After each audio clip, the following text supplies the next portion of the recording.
Nigel Fair is a professor of cybersecurity at Monash University, and he joined us from Canberra in Australia.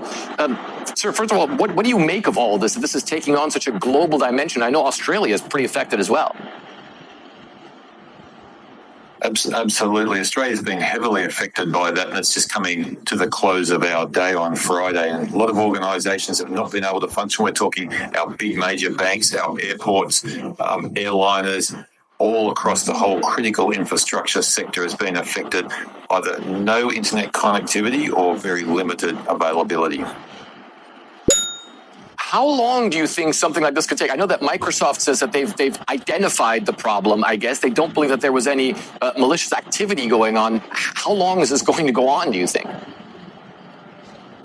Yeah, that's a great question. And, it's good that at this stage it's not being detected as malicious. But, we need to take an all-hazards approach to the online environment when it comes to risk management. I'm going to say I think in the next 12 hours, most organisations will get some connectivity back. But I think we're realistically looking at early next week for a full recovery of systems. That's huge. I mean, 12 hours is an extremely long time, because we've seen from places like China, where we saw all those blue screens, all sorts of outages, the London Stock Exchange website. This is something that causes serious issues for public life all over the world. Absolutely. We live and breathe our lives in the online environment, particularly through mobile smartphones, whether it's watching news like this through a device, whether it's doing our banking, whether it's using maps, social media, and everything in between. We've just got so used to the commercial aspects of the online environment.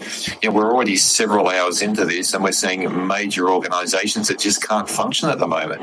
So, and still no remedy coming out of the big vendors saying, we think it's going to be this, and we think we're going to have it fixed by a particular time.